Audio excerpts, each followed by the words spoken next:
में हमारा जो आज का विषय है वह फर्स्ट पेपर है आपका, जिसका नाम है आरंभिक स्तर पर भाषा के पठन लेखन एवं गणितीय क्षमता का विकास।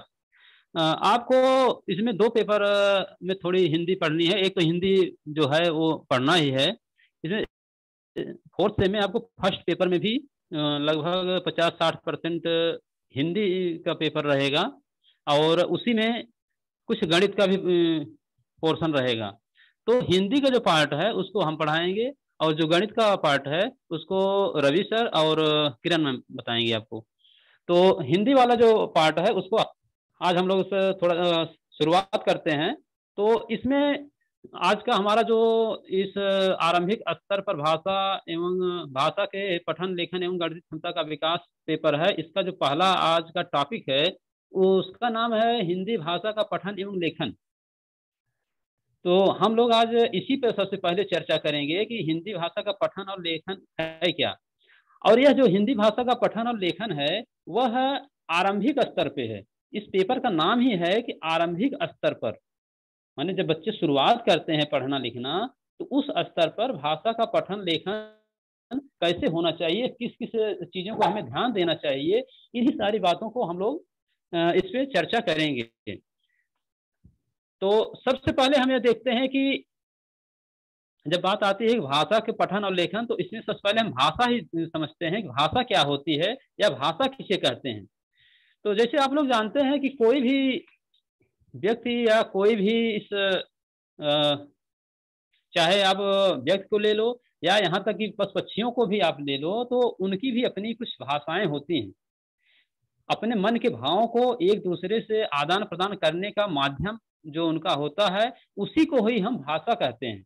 चाहे पशु पक्षी मान लो किसी भी कैसे भी, चाहे संकेत के द्वारा या अपनी भाषा में बोल करके, या मनुष्य जो हैं वो चाहे लिखित रूप में, मौखिक रूप में, सांकेतिक रूप में, जिस रूप में भी अपने मन के भावों को दूसरे के सामने प्रकट करते हैं या दूसरे को बताते हैं उसी को हम भाषा कहते हैं। सामान्य अर्थों में इसको हम समझें तो उसी को हम भाषा कहेंगे। और वैसे देखते हैं कि भाषा मनुष्य के भावों की अभिव्यक्ति का सशक्त माध्यम है। संसार में उत्पन्न प्रत्येक प्राणी, पशु पक्षी, वृक्ष, नदी इत्यादि अपने भावों की अभिव्यक्ति किसी न किसी भाषा के माध्यम से करते हैं। मनुष्य अपने भावों तथा विचारों को बोलकर या लिखकर प्रकट करता है। भावों की यही अभिव्यक्ति भाषा कहलाती है।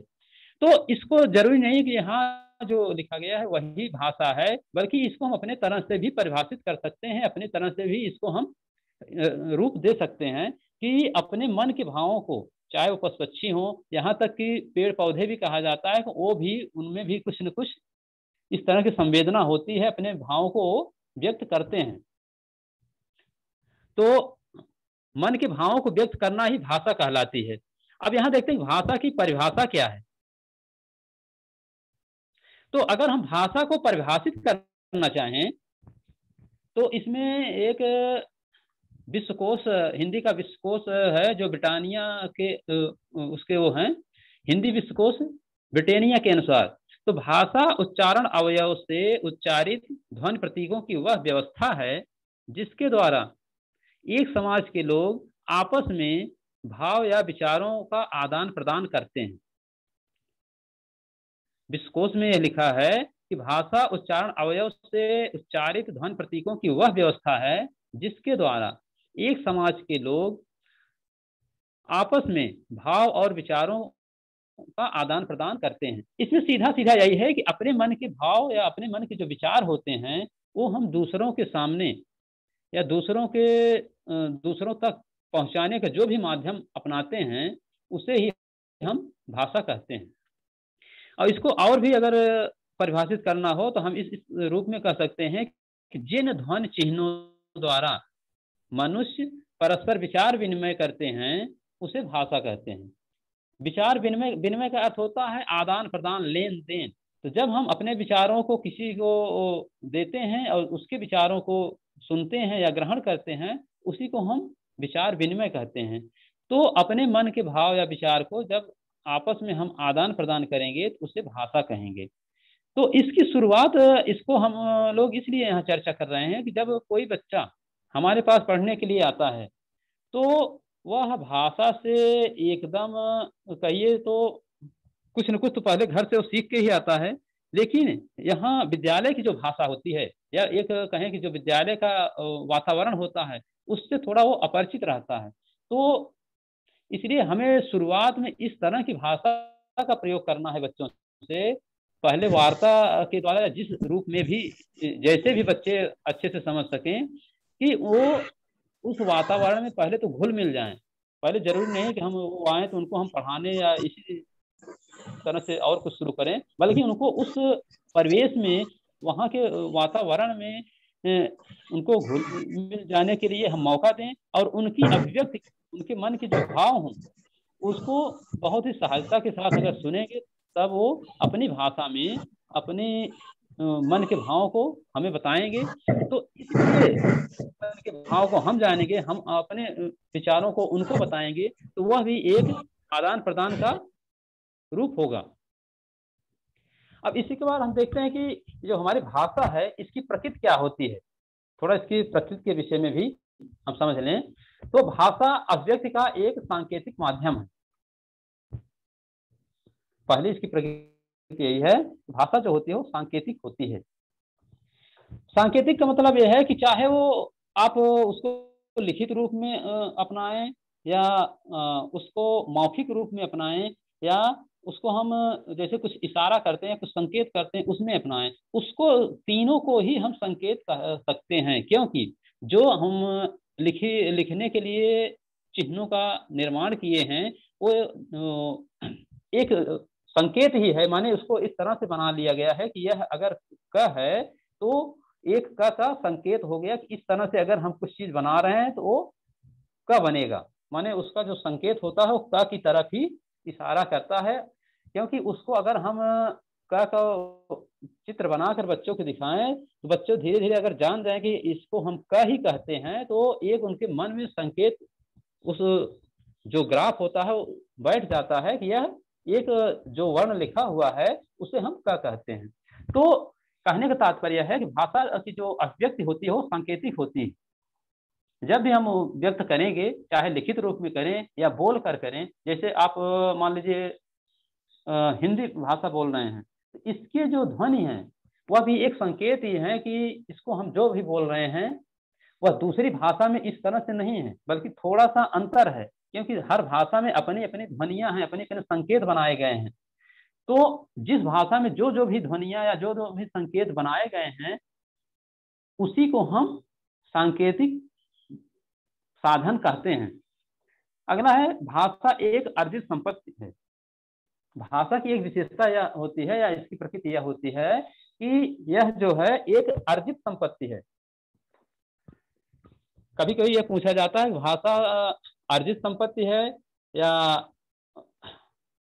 वैसे परंपरा से प्राप्त हो जाती है या आनुवंशिक है, इस तरह से प्रश्न आता है। तो अगर ऐसा प्रश्न आ रहा है तो इसमें सीधा यही होगा कि भाषा हमारी जो है वह एक अर्जित संपत्ति होती है। इसको हम लोग अर्जन करते हैं, इसको जितना ही हम लोग, जैसे हम लोग पैसा और वो धन दौलत कमाते हैं, वैसे हम लोग जितना साहित्य पढ़ेंगे या जितनी भी भाषा को ज्यादा से ज्यादा पढ़ने का प्रयास करेंगे, उतना ही हमारी भाषा जो है मजबूत होती है, अच्छी होती है। तो कुछ लोग ये कहते हैं कि हमारी भाषा तो थोड़ी वीक है। तो वीक होने का कारण यही होता है कि हम लोग उस भाषा के विषय में उतना ध्यान नहीं देते हैं। तो अगर हम भाषा के विषय में ध्यान नहीं देंगे तो हमारी भाषा वो कमजोर बनी रहेगी। क्योंकि यह जितना ही इसको हम अर्जन करेंगे, जितना ही इसको हम ज्यादा से ज्यादा प्रयोग करेंगे, उतना ही हमारा सदभंडार मजबूत होगा। अगला, भाषा गतिशीलतः परिवर्तनशील होती है। भाषा हर समय एक जैसी नहीं बनी रहती है, उसमें कुछ न कुछ परिवर्तन हर समय होते रहते हैं। जैसे आप हिंदी साहित्य का इतिहास इससे पहले वाली क्लास में पढ़े थे, तो उसमें हमारी जो हिंदी भाषा थी वह पहले किसी और भाषा के रूप में जानी जाती थी। फिर धीरे धीरे धीरे धीरे करके उसमें परिवर्तन होता गया, तो वह परिवर्तन आज इस स्तर पे पहुंच गया कि हमारी जो हिंदी भाषा है एक परिनिष्ठित शुद्ध खड़ी बोली के रूप में जानी जाती है। तो कहने का तात्पर्य है कि भाषा में हर समय कुछ न कुछ परिवर्तन होते रहते हैं।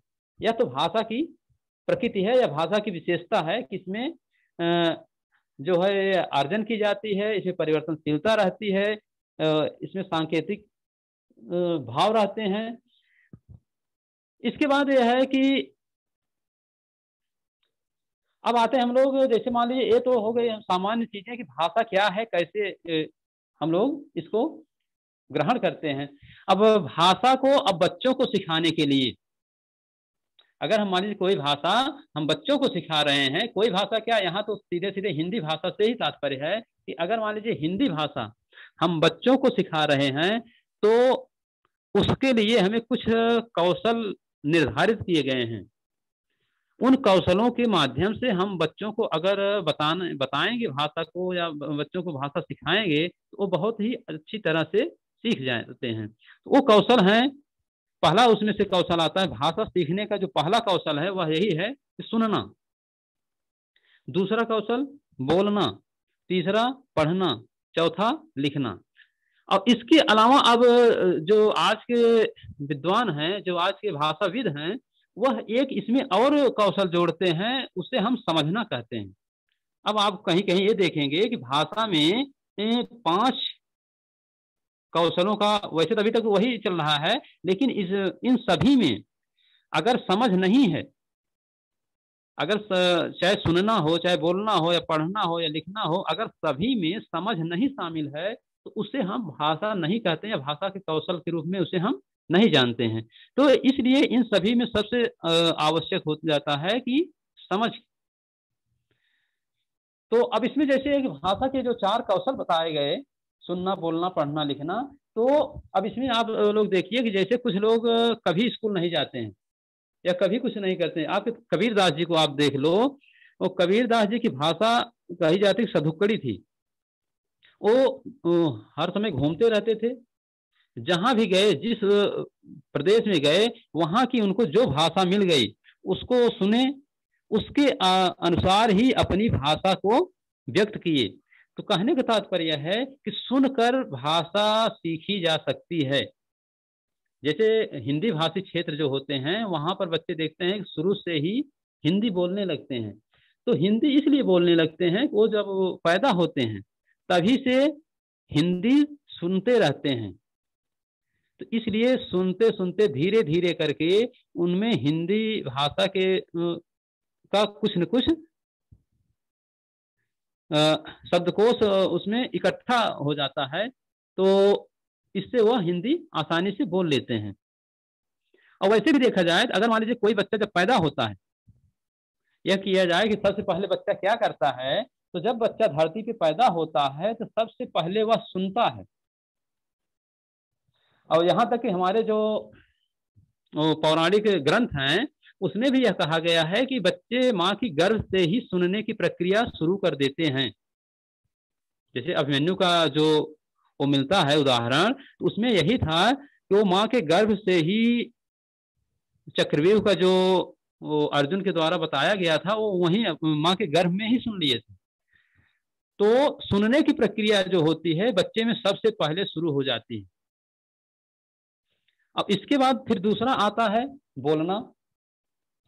अब जब बच्चा पैदा होता है तो धीरे धीरे करके शुरुआत में पहले वो रोता है, रोने की प्रक्रिया भी उसका एक बोलने का ही अभ्यास होता है, क्योंकि बच्चा शुरुआत में इस तरह से बोल नहीं सकता जैसे हम और आप बोल लेते हैं। तो इसलिए जब बच्चा पैदा होता है तो वो अपनी उसकी जो भाषा होती है उसी भाषा में अपने मन के भाव को व्यक्त करता है, चाहे वो रोकर करता हो या हंस के करता हो या जो भी प्रक्रिया हो, तो वो अपने मन के भाव उसी भाषा में व्यक्त करता है। और इसके बाद फिर आ जाता है हमारा तीसरा पढ़ना। अब यहीं से पढ़ने से ही हमारे जो बच्चे हमारे पास आते हैं उनकी शुरुआत यहीं से हो जाती है, पढ़ने से ही। या पठन जो कौशल है इसी के द्वारा हम बच्चों को फिर आगे किस तरह से उनको पढ़ाना है, किस तरह से उनको मार्गदर्शन करना है, उनको क्या ज्ञान देना है, इसी पठन कौशल के द्वारा ही उसकी शुरुआत हो जाती है। तो पढ़ना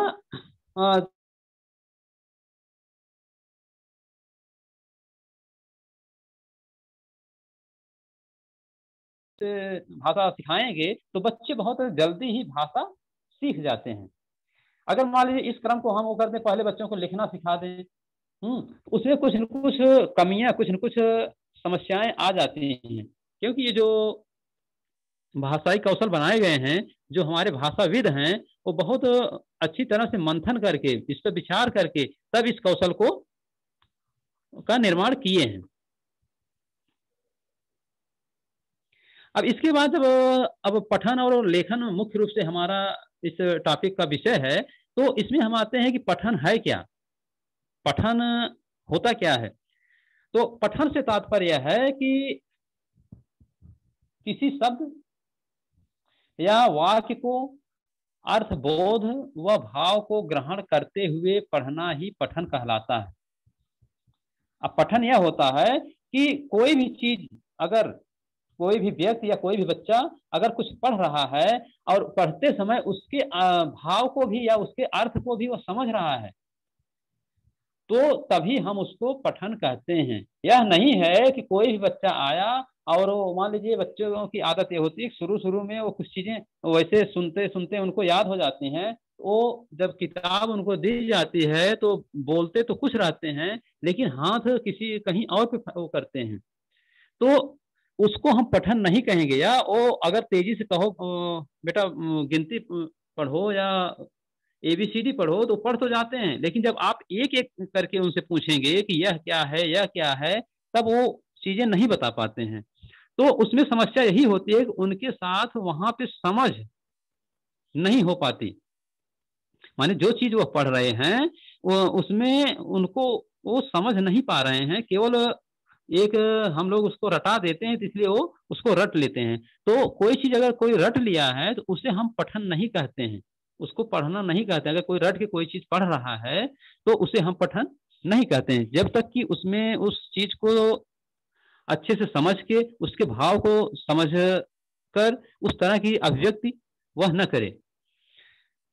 तो पठन एक ऐसी प्रक्रिया होती है कि इसमें हमें चाहे कोई ध्वनि हो, जैसे बच्चे आते हैं विद्यालय में, तो मान लीजिए छोटी कक्षा एक या से शुरुआत उनकी अगर होती है, कक्षा एक में सबसे पहले उनको हम जो शुरुआत उनकी पढ़ने लिखने की होती है वो सबसे पहले पढ़ने से ही होती है।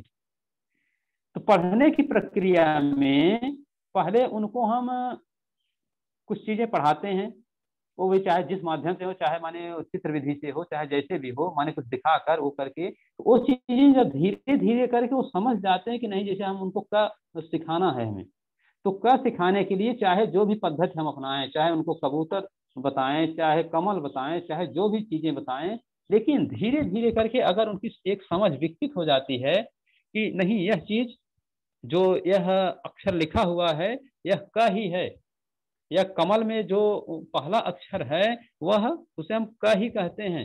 जैसे कटहल कहीं लिखा हुआ है तो उसका जो पहला अक्षर है वह क ही है। तो इस तरह से अगर उनकी समझ विकसित हो जाती है तब उसको हम पठन की श्रेणी में रखते हैं, तब मानते हैं कि हाँ बच्चा अब कुछ पढ़ लेता है, पढ़ने लगा है। अब पठन के कुछ प्रकार होते हैं, माने पठन किस किस प्रकार से कराया जा सकता है या किस किस प्रकार का होता है, कैसे कैसे बच्चे पठन कर सकते हैं। तो सबसे पहले इसमें आता है कि भाव मुद्रा भाव पठन। पठन के जो प्रकार हैं, तो पठन कई प्रकार के होते हैं। मुद्रा भाव पठन, दृश्य पठन, अभिनय पठन, चित्र पठन, अक्षर पठन, शब्द पठन, मात्रा पठन, बहुत तरह के होते हैं। तो इसमें सबसे पहले जब बच्चे आते हैं छोटी कक्षा में, कक्षा एक में, तो वहां पर मुद्रा पठन को बच्चों को कराया जाता है। मुद्रा पठन का तात्पर्य होता है कि अध्यापक इस तरह से कोई चीज बताएगा, वो हो या किताब में कुछ इस तरह की चित्र छपे होते हैं कि उनकी मुद्रा को देखकर माने बच्चे भाव समझ जाते हैं कि यह क्या चीज है। जैसे मान लीजिए कोई कौवा छपा है, या कोई कौवा मुंह में रोटी लिया है, या कुछ इस तरह की चीजें हैं, या कोई घड़ा है उसमें कौवा कंकड़ डाल रहा है, तो माने उसको देखकर अध्यापक भी उस तरह से अगर भाव भंगिमा करके बच्चों को बताता है, पढ़ाता है, तो इसी को हम मुद्रा पठन कहते हैं और उसी का नकल बच्चे भी करते हैं। फिर दूसरा है दृश्य पठन। दृश्य पठन का तात्पर्य यह होता है कि ये नहीं, दृश्य पठन में से तात्पर्य ये नहीं है कि हम देखकर जो पढ़ते हैं उसे दृश्य पठन कहेंगे, नहीं, क्योंकि छोटे बच्चे जो होते हैं वो उतने जागरूक नहीं होते हैं कि देखकर किताब पढ़ लें शुरू शुरू में ही। तो दृश्य पठन से यहाँ तात्पर्य है कि बच्चे जो है घूमने के बहुत शौकीन होते हैं। अगर उनको आप कहीं कह दो चलो हम आपको यहाँ घुमाते हैं, तो आपके साथ वहां तक चले जाएंगे देखने के लिए कि हाँ वहाँ क्या क्या चीजें हैं, नई चीजें हैं। तो वही जो देखने का भाव या उत्सुकता होती है उनके अंदर, उसी का सहारा लेकर अगर हम बच्चों को कुछ पढ़ाना चाहें तो उसे ही हम दृश्य पठन कहते हैं। जैसे मान लीजिए कहीं हम उनको ले गए, कुछ चीजें दिखाए, वहाँ भालू है, बंदर हैं, या इस तरह की माने जो बच्चों को देखने लायक चीजें होती हैं, अगर उनको हम दिखाएं तो बच्चे जब उसको एक बार देख लेते हैं तो कहीं अगर किताब में वो छपा हुआ है या उस तरह के शब्द लिखे हुए हैं, एक बार अगर उनको आप बता देते हैं तो बहुत ही अच्छी तरह से उसको समझ जाते हैं वो। तो इसलिए ये जो दृश्य पठन है बच्चों को ज्यादा से ज्यादा कराना चाहिए। इससे उनकी जानकारियां बहुत तेजी से बढ़ती हैं और बहुत ही आसानी से वो शब्दों को या नई चीजों को सीखते हैं। अगला है आपका इसके प्रकार में अभिनय पठन। अभिनय पठन से तात्पर्य होता है कि बच्चे जो होते हैं नकल करने के बहुत, उसमें किसी भी चीज का नकल करने में माहिर होते हैं। आप नहीं समझ पाएंगे लेकिन बच्चे आपकी भी नकल करते रहते हैं। जैसे आप घर कब आ रहे हैं या आप घर में किस तरह की गतिविधि कर रहे हैं, तो उसकी भी नकल बच्चे बहुत ही अच्छी तरह से करते हैं। जैसे एक बार माने हम डाइट से आए, थोड़ा लेट आते थे, तो एक बार हमारा जो छोटा बच्चा है वह मंदिर की तरफ घूमने जा रहा था, अपनी डाइट की जो मंदिर है उसकी तरफ घूमने जा रहा था। तो उनकी मम्मी कहें बेटा जल्दी आ जाना, अंधेरा हो जाएगा। तो वो देखो किस तरह से किसी बात का नकल करता है। तो उसने कहा कि जब भी 3 साल का है, लेकिन उसने कहा कि नहीं हम जल्दी नहीं आएंगे क्योंकि पापा भी जल्दी नहीं आते हैं, पापा तो लेट आते हैं। तो माने बच्चे किसी न किसी तरह से हर चीज पर नजर रखते हैं, उसका अभिनय वो करने का प्रयास करते हैं। उसका कहने का तात्पर्य है कि जब पापा लेट आते हैं तो हम भी लेट आएंगे, उन्हीं की तरह हम भी करेंगे। तो बच्चे नकल करने के बहुत माहिर होते हैं। तो अभिनय द्वारा अगर मान लीजिए किसी चीज को हम पढ़ा रहे हैं बच्चों को, या तो जैसे कोई पशु पक्षी हैं तो वो कैसे बोलते हैं, या कोई कैसे रोता है, इन सारी चीजों को, या उड़ने का, इन सारी चीजों को बच्चे बहुत ही अभ्यास से बताते हैं कि देखो जहाज ऐसे उड़ता है, पक्षी ऐसे उड़ता है, या ये कोयल ऐसे बोलती है, या फला टीचर ऐसे चलते हैं। ये सारी चीजें बच्चे अभिनय के द्वारा सीखते हैं। तो अगर इसी का सहारा लेकर हम बच्चे को पढ़ने में भी कुछ चीजें जोड़ें तो बच्चे बहुत ही अच्छी तरह से उसको सीखते हैं। अगला है आपका चित्र पठन। चित्र पठन के द्वारा बच्चे बहुत अच्छी तरह से सीखते हैं, क्योंकि आज जो किताबें होती हैं हमारी, उसमें सबसे ज्यादा छोटे बच्चों की जो किताबें होती हैं उसमें सबसे ज्यादा चित्र ही छपे होते हैं। सब तो एक दो लिखे होंगे लेकिन उसमें चित्र बने रहते हैं। चित्रों को देखकर बच्चे उस चीज को समझते हैं, फिर उसमें जो शब्द लिखे हुए हैं उनको पढ़ते हैं। तो इन चित्रों की सहायता से बच्चे बहुत ही आसानी से उस शब्द को जान जाते हैं कि यह शब्द यही है। जैसे मान लीजिए कहीं कबूतर छपा हुआ है तो बच्चे उसको बार बार देखते हैं कि हाँ ये चित्र कबूतर का है, यह कमल है, या यह कटहल है, जो भी है उसको देखकर बार बार जब उनके दिमाग में वह कबूतर का चित्र घूमता है तो उससे वो कबूतर जो लिखा हुआ है शब्द उसको तो पढ़ ही लेते हैं, पढ़ते ही हैं, और साथ ही उसमें जो अक्षर हैं उसको भी अच्छी तरह से सीख जाते हैं। फिर इसके बाद है आपका अगला अक्षर पठन विधि। इसके प्रकार में पठन के अक्षर पठन है। तो अक्षर पठन में जो आज की हमारी विधि चल रही है, जो आज हम बच्चों को पढ़ाते हैं, बच्चा जैसे स्कूल आता है तो सीधे सीधे उसको हम कहते हैं कि बेटा ए देखो क, ए ख, ए ग, इस तरह से उसको हम अक्षर पहचानना सिखाते हैं, तो इसी को ही हम अक्षर पठन कहते हैं। माने बच्चों को हम पहले अक्षर को पहचानवा देते हैं कि ये कौन सा अक्षर है, फिर बच्चे उस अक्षर को पहचान कर धीरे धीरे करके उससे वो शब्द बनाना या और भी चीजें सीखते हैं। वाक्य बना जैसे जैसे उनका विकास होता जाता है उस तरह से सीखते हैं। तो इस अक्षर पठन में अगर मान लीजिए हम लोग कुछ थोड़ा सा इस तरह से करें कि जैसे फ्लैश कार्ड जो होते हैं हमारे, उनका सहारा लेकर हम एक एक अक्षर एक एक उस पर लिख दें और एक जगह रख दें, सारे बच्चों को ये कह दें कि बच्चों इसको आप अलग अलग स्थान पे रखेंगे, या जो सारे बच्चे होते हैं उनको कह दें कि आप एक एक अक्षर इसमें ले लो और बताओ किसके पास कौन सा अक्षर है। तो इस तरह से भी हम बच्चे को अक्षर ज्ञान करा सकते हैं। पठन का एक प्रकार आपका यह भी है। इसके बाद है शब्द पठन। तो अक्षर शब्द पठन का तात्पर्य हो जाता है जब बच्चे धीरे धीरे करके अक्षर ज्ञान उनको हो जाता है तो उन्हीं फ्लैश कार्ड के अक्षरों को जोड़कर वह शब्दों को बनाते हैं और उन शब्दों का उच्चारण करते हैं।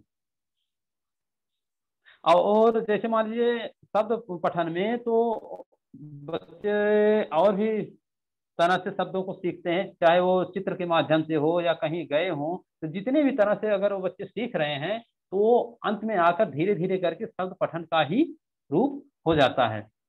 फिर अगला इसी में है मात्रा पठन।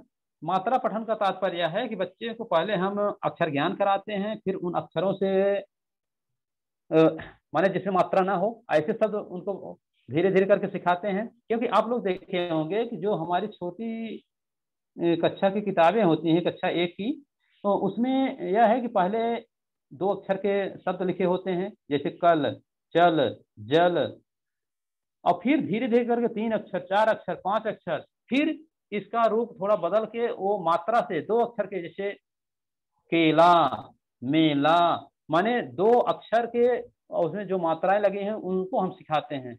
इस क्रम से अगर हम बच्चे को बताते हैं तो बच्चे बहुत ही जल्दी सीख लेते हैं। तो यही पठन का प्रकार है कि पहले बच्चे अक्षर पढ़ते हैं, फिर शब्द पढ़ते हैं, फिर मात्रा वाले शब्द पढ़ते हैं, या और भी जो पढ़ने के तरीके हैं, चाहे वो भाव मुद्रा हो, दृश्य हो, अभिनय हो, चित्र हो, तो इन सारे के माध्यम से बच्चे धीरे धीरे करके पढ़ना सीख लेते हैं। अब ये जो पढ़ना है, पठन हमारा है, इसकी शिक्षण की कौन कौन सी विधियां हैं, माने हम कैसे पठन बच्चों को सिखाते हैं किन किन विधियों के माध्यम से। उसमें पहला यही है कि अक्षर बोध विधि, जो अभी आप अक्षर पठन देख रहे थे उसमें यही है कि पहले हम बच्चे को अक्षर का ज्ञान कराते हैं। जैसे हम जब बच्चे हमारे पास आते हैं तो पहले हम उनको वर्णमाला, फिर स्वर व्यंजन, उसमें जो भी हैं इन सारी चीज़ों को बताते हैं। फिर जैसे जैसे वो इसको सीख लेते हैं तब उनके माध्यम से, जैसे मान लीजिए एक एक अक्षर पहले बच्चे को हम बताएंगे अ, आ, ई या क, ख, फिर उनको मिला के शब्द कैसे बनते हैं इसको धीरे धीरे बच्चे सीखते हैं। तो इस पद्धति द्वारा बच्चे धीरे धीरे करके आसानी से पढ़ना सीखते हैं, इसलिए इस विधि को अक्षर बोध विधि कहते हैं। अगला है कहानी विधि। कहानी विधि जो होती है यह भी पढ़ने की एक बहुत ही अच्छी विधि है, क्योंकि जब बच्चे छोटे होते हैं वो कहानी किससे ही सबसे ज्यादा पसंद करते हैं। अगर बच्चे को आप कह दो आप चलिए एक काम कर लीजिए, आपको हम एक कहानी सुनाएंगे, तो बच्चे बहुत खुशी खुशी उस काम को निपटा के करके तुरंत आपके पास आ जाते हैं, चलो हाँ आप हमें कहानी सुनाइए। तो कहानी के प्रति उनकी बहुत ही रुचि होती है। तो अगर उस विधि के द्वारा हम बच्चे को कुछ पढ़ना सिखाएं तो बच्चे बहुत ही अच्छी तरह से उसको सीखेंगे। जैसे मान लीजिए कोई छोटे छोटे जो हमारे होते हैं, जैसे किताबें जो हैं हमारी, उसमें एक एक लाइन के, दो दो लाइन के कुछ इस तरह के भाव होते हैं या इस तरह से शब्द पिरोए गए होते हैं, वो एक कहानी का रूप ले लेते हैं। तो उनके माध्यम से जब हम बच्चों को बताते हैं तो बच्चे बहुत ही उत्सुकता से उसको सीखते हैं और माने वो बोरियत उनको नहीं होती और बहुत ही उत्सुकता से उसको सीख लेते हैं। फिर अगला है आपका शब्द शिक्षण विधि। शब्द शिक्षण विधि को एक और नाम से यह भी कह सकते हैं कि देखो और कहो विधि। जैसे छोटे छोटे शब्द अगर हम बच्चों को दिखाते हैं और कह देते हैं कि इसमें क्या लिखा है, या एक बार उसको हम पढ़ के बता देते हैं कि देखो यह है, या किसी चित्र के सामने कोई शब्द लिख देते हैं और कह देते हैं कि इसमें क्या लिखा है, तो बच्चे उस चित्र को देखकर फिर उस शब्द को पढ़ लेते हैं। इसी को हम शब्द शिक्षण विधि या देखो और कहो विधि के नाम से जानते हैं। फिर अगला है वाक्य शिक्षण विधि। इन्हीं शब्दों के माध्यम से धीरे धीरे जब बच्चे दो चार शब्दों को इकट्ठा करके एक वाक्य बना देते हैं तो उसे हम वाक्य शिक्षण विधि के नाम से जानते हैं। और फिर है ध्वनि साम्य विधि। ध्वनि साम्य विधि में यह होता है कि इसमें जो बच्चे हैं वो एक ही तरह की ध्वनियों को बोलने का प्रयास करते हैं, या हमारी जो किताबें होती हैं उसमें एक ही तरह की ध्वनियों को एक साथ रखा जाता है। जैसे काला, नाला, माला, इस तरह के जो शब्द होते हैं उसमें बच्चे एक ही तरह की जब ध्वनियां निकलती हैं तो बहुत ही आसानी से उसको उसके भावों को सीख लेते हैं। इसी को हम ध्वनि साम्य विधि कहते हैं। इसके अलावा एक विधि और प्रचलित है जिसे हम साहचर्य विधि कहते हैं। साहचर्य विधि का प्रयोग किए हैं वो मैडम मॉन्टेसरी हैं। उन्होंने उसमें यही होता है कि जो कार्ड कुछ वस्तुओं पर वो उस पर नाम लिख देते हैं या फ्लैश कार्ड उस पर चिपका देते हैं कि यह है, तो उसी को देखकर बच्चों को कहा जाता है कि आप इस चीज को इस स्थान पर रखो। माने एक उसका निश्चित स्थान होता है कि यह चीज यहीं रखनी है। हाँ, तो जैसे मान लो कहीं घड़ा रखा हुआ है, कहीं कुछ बर्तन रखा हुआ है, कहीं कुछ रखा हुआ है, और फ्लैश कार्ड पर उस जैसे घड़ा है तो उस पर घड़ा लिख के कह दिया जाए आप उसको घड़े के सामने रख दो। तो इस तरह से जब बच्चे बार बार करते हैं तो भी वो उनके पढ़ने की प्रक्रिया वो इसी खेल खेल विधि में ही सीख जाते हैं। तो इन्हीं विधियों से अगर हम बच्चों को पढ़ाएं तो बहुत ही आसानी से वो पठन सीख जाते हैं। बच्चों ये तो अगले जो हमारा कौशल था वो था लेखन। तो पठन के बाद हमें बच्चों को लेखन सिखाना है। कभी कभी यह होता है कि बच्चे पढ़ना नहीं जानते हैं लेकिन उनको हम लोग इतना अभ्यास करा देते हैं लिख के वो प्रैक्टिस कर देते हैं, लेकिन ऐसा नहीं करना चाहिए। उसमें होता क्या है कि बच्चे जो शुरुआत में होते हैं उनकी जो मांसपेशियां होती हैं या उनकी जो हाथ की अंगुलियां होती हैं उसमें जो हड्डियां होती हैं वो बहुत ही मुलायम होती हैं। तो जब तक वो थोड़ा परिपक्व न हो जाएं तो तब तक उनको कलम हाथ में नहीं पकड़ाना चाहिए, लेखनी उनको नहीं पकड़ानी चाहिए। नहीं तो बाद उस तरह से बच्चे अभ्यास करते करते उनकी जो अंगुलियां होती हैं, उनकी जो अंगुलियों की हड्डियां होती हैं वो टेढ़ी हो जाती हैं। इसलिए बच्चे जब थोड़ा परिपक्व हो जाएं तभी उनको लेखन सिखाना चाहिए। तो लेखन होता क्या है, पहले ये हम देखते हैं कि जब हम अपने भाव एवं विचारों को लिखकर अभिव्यक्त करते हैं तो उसे लेखन कहा जाता है। अथवा जिन लिखित ध्वनि चिन्हों द्वारा मनुष्य परस्पर विचार विनिमय करते हैं, जैसे था कि भाव विचार अगर हम बोलकर प्रकट कर रहे हैं तो उसे तो वो हमारी भाषा हो गई, मौखिक भाषा हो गई। लेकिन अगर उसी चीज को हम लिख कर प्रकट कर रहे हैं तो वह हमारी लिखित भाषा हो गई। तो अगर हम अपने मन के विचारों और भावों को लिख कर प्रकट कर रहे हैं तो उसे हम लेखन कहते हैं। और इसी के विषय में, लेखन के विषय में महात्मा गांधी के एक विचार है कि उन्होंने यह कहा था कि बालक को लेखन सिखाने से पूर्व चित्रकला सिखानी चाहिए। और इसके पीछे उनका एक यही उद्देश्य था कि अगर मान लीजिए बच्चे को हम पहले चित्रकला सिखाएंगे तो उसको बड़ा सा एक पेपर मिलेगा, वैसे आड़ी तिरछी रेखाएं बच्चा खींचेगा, कुछ बनाने का प्रयास करेगा, उसकी जो मांसपेशियां हैं, हाथ की जो मांसपेशियां हैं वो थोड़ा एक्टिव होंगी, वो धीरे धीरे करके वो माने एक सामान्य स्थिति में आने का प्रयास करेंगी। क्योंकि आप छोटे बच्चों को देखो तो पहले वो जब कलम पकड़ते हैं तो कभी कलम इधर से पकड़ेंगे, कभी इतनी दूरी से पकड़ते हैं, कभी ऐसी आड़ी रेखा खींचेंगे या कभी ऐसे करेंगे। तो महात्मा गांधी जी ने यह बताया कि अगर हम बच्चे को पहले चित्रकला सिखाएं, उनको चित्र बनाना सिखाएं, और फिर इसके बाद अगर उनको लेखन सिखाएं तो उनकी जो लेखनी होती है बहुत अच्छी होती है। और बच्चे को शुरुआत में जो उनका लेखन कौशल है उस पर हमें बहुत अच्छी तरह से नजर रखनी चाहिए, क्योंकि अगर बच्चे की लेखनी शुरुआत से ही अच्छी नहीं होगी तो आगे चलकर उस पर हम परिवर्तन या उसमें संशोधन नहीं कर सकते हैं। एक बार जो हैबिट बन जाए बच्चों की, या हमारी जो मांसपेशियां, अंगुलियां जिस दशा में एक बार सेट हो जाती हैं, फिर उसमें धीरे धीरे कर वो परिपक्व हो गई, तब उसमें परिवर्तन नहीं आ पाता है। तो इसलिए उसमें यह होता है कि हम बच्चों को इस तरह से उनका अभ्यास कराएं कि बच्चे चाहे धीरे ही क्यों न लिखें, लेकिन उनकी जो लेखनी हो बहुत सुंदर हो। क्योंकि आगे चलकर हम थोड़ा अपनी गति तो तेज कर सकते हैं, लेकिन जो हमारे अक्षर टेढ़े मेढ़े बनने शुरू हो ही बनते हैं, फिर उसमें सुधार नहीं हो पाता है। तो लिखना के समय ध्यान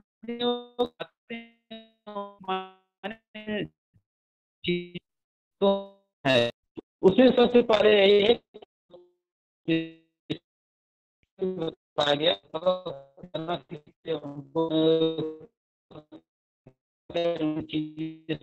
करना, जैसे सुई में या इस तरह के जैसे वो आ गए खाने होते हैं, सब एक में मिक्स कर दो, सर आवाज कट रही है आपकी। मांसपेशियां मजबूत हो जाएं। तो अगर हम लेखनी सिखाएं तो उनकी जो लेखनी होती है वो बहुत ही अच्छी ही हो जाती है।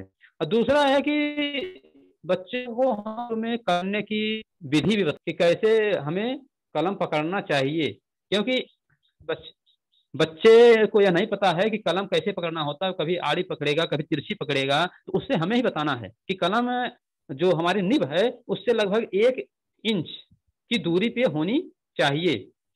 तो अगर इस तरह से बच्चे कलम पकड़कर कुछ लिखने का अभ्यास करेंगे तो उनकी लेखनी बहुत अच्छी है। फिर इसी में अगला है कि बैठने की व्यवस्था या बैठने का सही तरीका, सही ढंग। बच्चे जब बैठते हैं लेखन के लिए तो अपनी सुविधा के अनुसार या अपनी आराम मुद्रा में जैसे भी उनको अच्छा लगता है, चाहे वो लेट के हो या पेट के बल पीठ किसी के टेक लगा के हो या और भी चाहे जैसे हो, तो अपनी सुविधा के अनुसार ढाल लेते हैं। लेकिन हमें ध्यान यह रखना चाहिए कि बच्चे को जो उसका बैठने का सही ढंग है, जैसे उसकी रीढ़ की जो हड्डी हो सीधी हो, और पैर की हड्डी बहुत मुड़े ना, या उसकी जो और भी मांसपेशियां हैं उसमें किसी तरह का दिक्कत ना हो, तो इन सारी चीजों को हमें ध्यान में रखना होगा। क्योंकि जब अगर मान लीजिए बच्चे को किसी तरह से कोई दिक्कत होगी, वो उस तरह से लिखने का अभ्यास करेगा तो वो उसकी जो राइटिंग है या उसकी जो लेखनी है, उसके जो अक्षर हैं वो सही नहीं बनेंगे या माने शुद्ध नहीं होंगे, बल्कि टेढ़े मेढ़े या इस तरह से बन जाएंगे तो अच्छे नहीं लगेंगे। सारी अगर हम ध्यान रखेंगे। और एक इसमें है कि जैसे कापी और आंखों के बीच की दूरी जो होती है, कापी और आंखों के बीच की दूरी भी इसमें हमें बच्चों को बतानी चाहिए कि कितने नजदीक से कलम पकड़ के हम इससे लिखें। कुछ बच्चे होते हैं कि पूरा अपना सिर उसी कापी में घुसा के लिखने का प्रयास करते हैं, तो नहीं होना चाहिए, बल्कि हमें ही उनको बताना है कि हमें इसमें कितनी दूरी रखनी चाहिए। ये दूरी लगभग 25 से 35 सेमी के बीच होनी चाहिए, या एक औसत मान लें कि हम 1 फीट की दूरी होनी चाहिए लगभग। तो अगर इन बातों को हम ध्यान में रखेंगे तो बच्चे का जो लेखन होगा वो बहुत ही अच्छी तरह से, या और उसकी जो राइटिंग होगी आगे चलकर उसकी जो लेखनी होगी बहुत ही सुंदर होगी। इस तरह से अगर हम बच्चों को और लेखन बहुत अच्छी तरह से सीख जाएंगे। धन्यवाद।